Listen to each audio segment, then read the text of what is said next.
Good afternoon, everyone. I am Kislian Pascual, student nurse. So, for the first procedure, we're going to do the unoccupied bed making. So, ginagawa natin to para ma-prepare na yung next bed for the next patient after the last patient got discharged. So, for the first step, gathering all the materials. You have the fitted sheets, lift sheets to guide the patient, a sheet to guide the patient or to lift. Para siyang sheet na para mabuhat mo siya or mag-guide. Then the soaker pads, which is a waterproof pad in case of fluid or any liquids na ma-spill sa patient. Then, lastly is the pillowcase and the flat linen. So for the first step, of course, most important one, the hand hygiene. This part, of course, avoid contamination. Then, next is the gloving because we're dealing with dirty rocks. So we need two gloves. We need to wear gloves.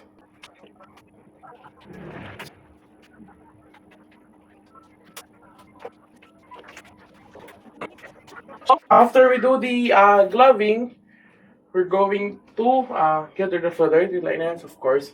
But first, we need to elevate the bed or lagay natin siya, itaas natin siya to the elbows level of the nurses. But, since in this case, wala siyang any materials or any equipment para mataas, I will not be doing that and assuming na nagawa ko na.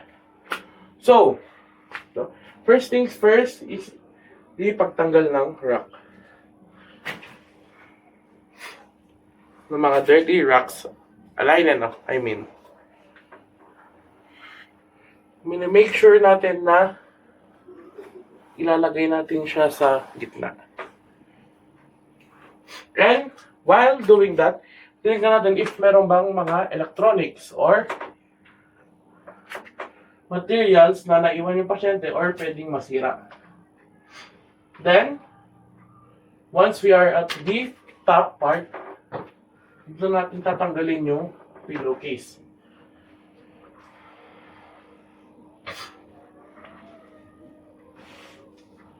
Then, we will put the pillowcase on a sterile part of the bed, which is sa taas. Then, there's some thing. So, suppose lalagay natin doon. Roll this to avoid pathogens, contamination. Diretso na sa plastic wrap. The laundry bag, Then, after that, kunin natin yung fitted sheets. And make sure na hindi nyo muna ito ipa-fluff to avoid contamination or the sticking out of the pathogens. And you will do the first half muna. You can choose to do the first half or the whole. Ikaw bahala anong prefer mo, but I will do the first half.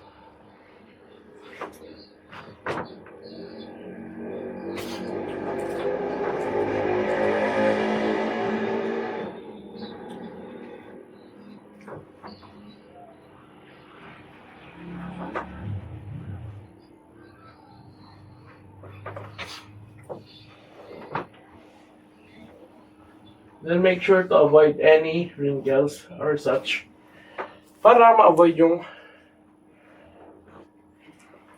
painful ulcers sa mga patient po.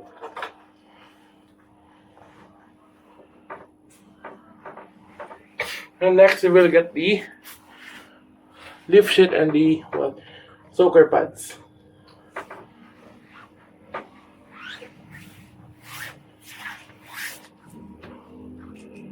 Ilalagay muna natin siya sa gitna in a half manner.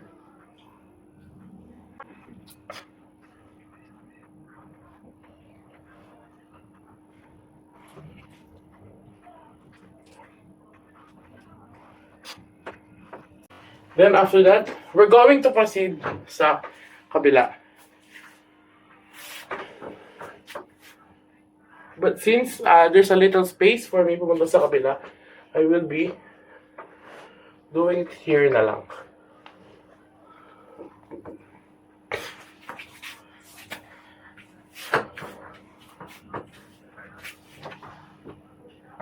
Then,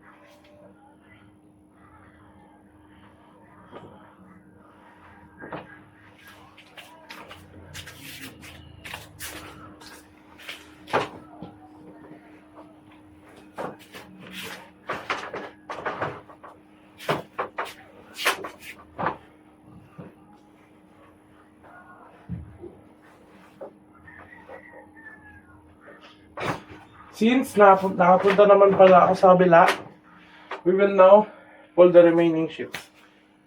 Yung hinati natin. And make sure yung mga to are at the shoulder level. Then, for the next one, we're going to do the flat lining.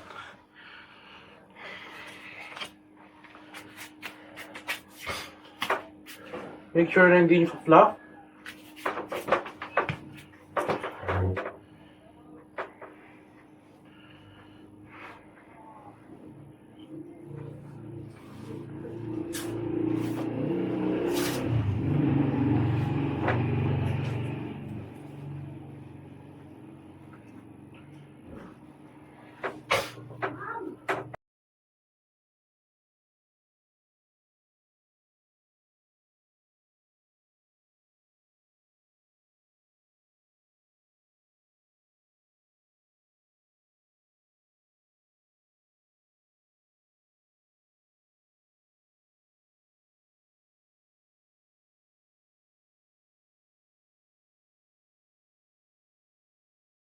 Going to miter the corner. So, why are we mitering a corner? So this is for infection prevention sa hospital. To avoid wrinkles and such, and para maiwasan yung painful ulcers para sa mga bedside patient. So, kaya muna sa ilalim. Then, 45 degrees or triangle method. Then lock. Then we're going to miter the corner also on the other side.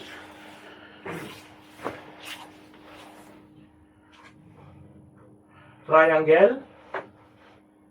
Then we will not be locking it because this is to avoid retention. So, ano ba yung retention? So, para ma-prevent natin yung pasyente natin na ma-feel na parang nakatrap sila dito. So, lastly, will be the pillow shape. Make sure, hindi siya didikit sa chin nyo, like yung ginagawa nyo sa bahay, because that can induce contamination or the pathogens sticking in. Then make sure yung open side is sa ilalim para walang makapasok na microorganism. Then, alapag mo lang dito ulit. Then, after that, we are all done. So this is how to make a bed, unoccupied bed. Good morning everyone, my name is Casey Leon Kyle L. Pascual. I am a student nurse. So for today's procedure, we will be making occupied bed making. So ginagawa natin to para maging comfortable yung patient and mapalitan na yung mga dirty linens or sheet. So for the first step, we will be gathering all the materials and the laundry bag. This includes fitted sheets, soaker pads, leaf sheets, and the pillowcase and the flat linen. Then, after we prepare all the materials, we will be doing hand hygiene. This is to prevent any contamination that may occur in this process. Then after, we're going to do the wearing of gloves.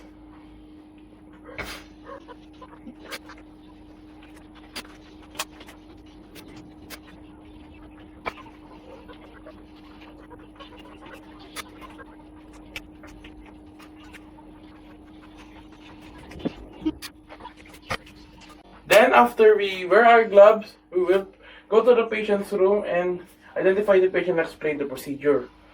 So my name is Casey Leonel L. Pascual. I am your student nurse for today's procedure. May I know your name? Stop! Carl Andrew L. Pascual. May I know your birth date po? April 21, 2008. Then after we identify the patient, we will explain the procedure.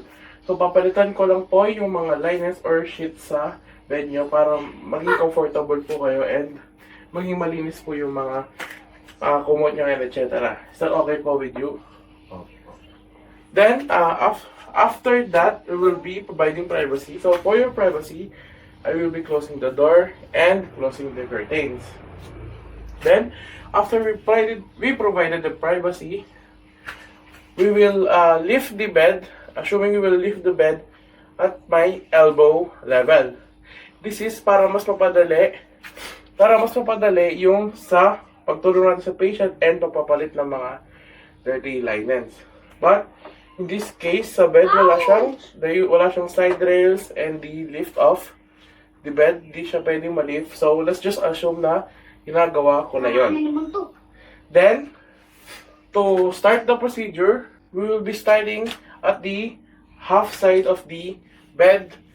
Tatanggalin natin siya. So, we will ask the patient to roll over to that side, assuming na nataas na yung side rails. So, sir, pwede po ba yung roll over? Okay, thank you po.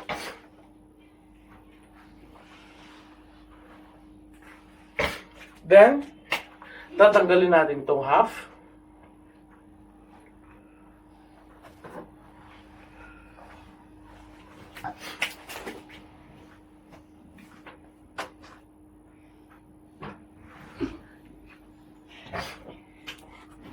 Then, What? isisiksik natin siya sa likod ng patient para mas madali yung pagtanggal mamaya or pagpo natin sa kabilang side. Then, for the next step, kukunin natin itong mga sheets. Itong mga sheet, for the first is the fitted sheets. So, make sure hindi nyo siya ipa-fluff or ipapagpag.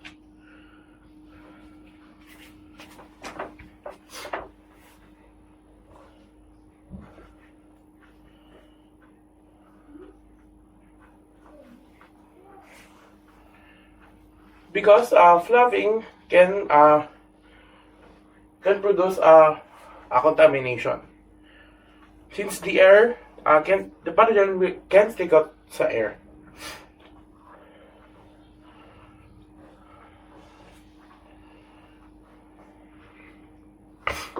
Make sure to avoid wrinkles so there's no painful ulcers for the patient that may cause painful ulcers.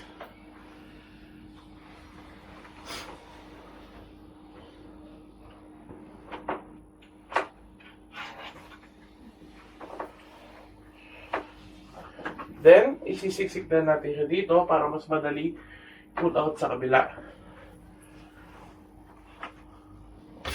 Then, after that, we will get the lifting shoes and the soaker pads.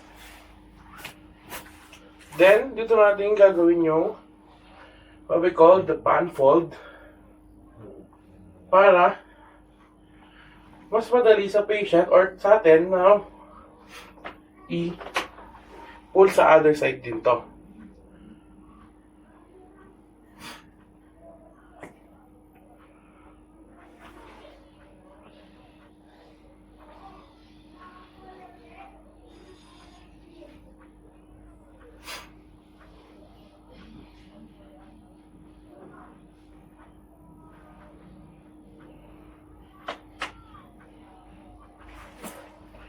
Then, we will ask the patient to roll over to this side, assuming na release natin yung side raise dito.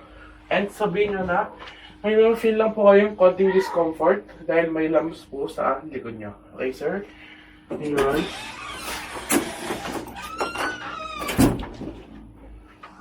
Okay. Yung sa ulo nyo po, sir. Baka mahulog.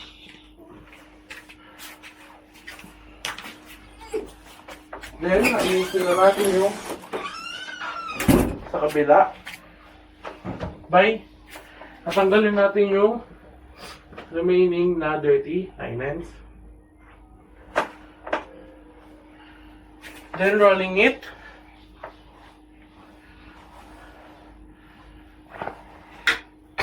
And putting it in the laundry bag. This is to avoid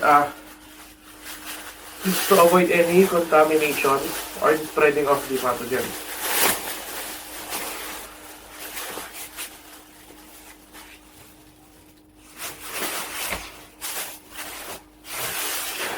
Then, after that, we will be pulling the new and the clean sheets.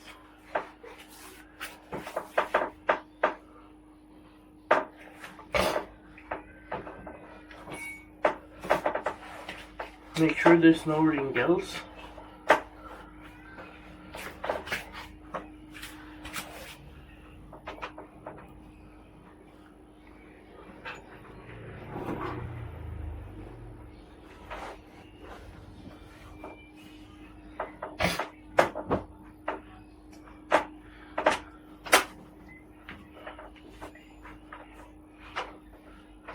Then next, the other sheets as well.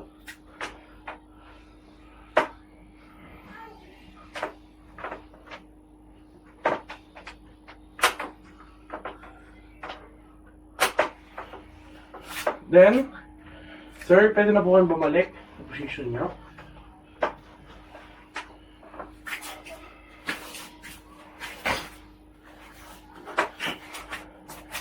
Then next, papalitan naman natin is the flat linen.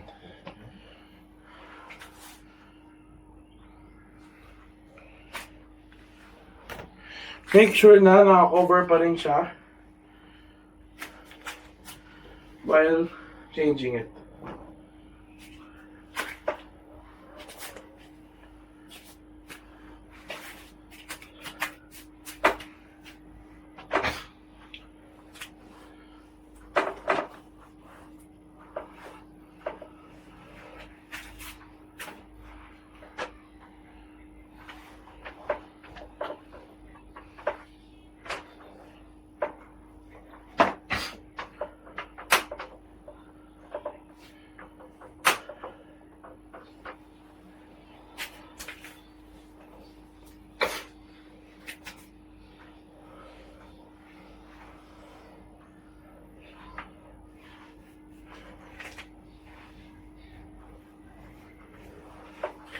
And discard immediately sa laundry rack.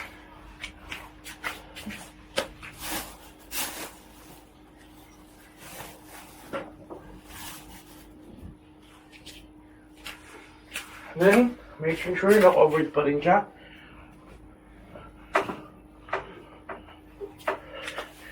After that, we're going to miter the corners, but only locking the one side to prevent the feeling of the patient being locked up or the retention.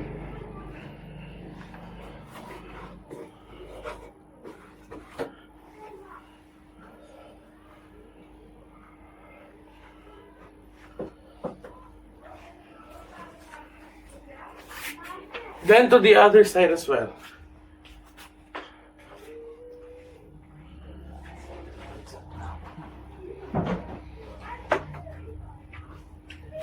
Then lastly, we're going to change the pillow sheet. So can you lift your head up po?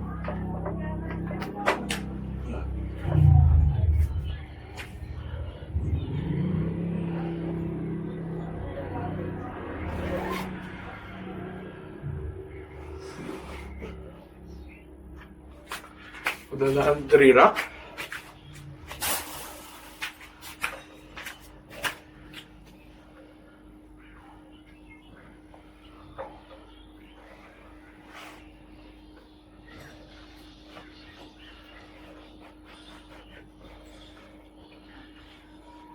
Clearly credit up po.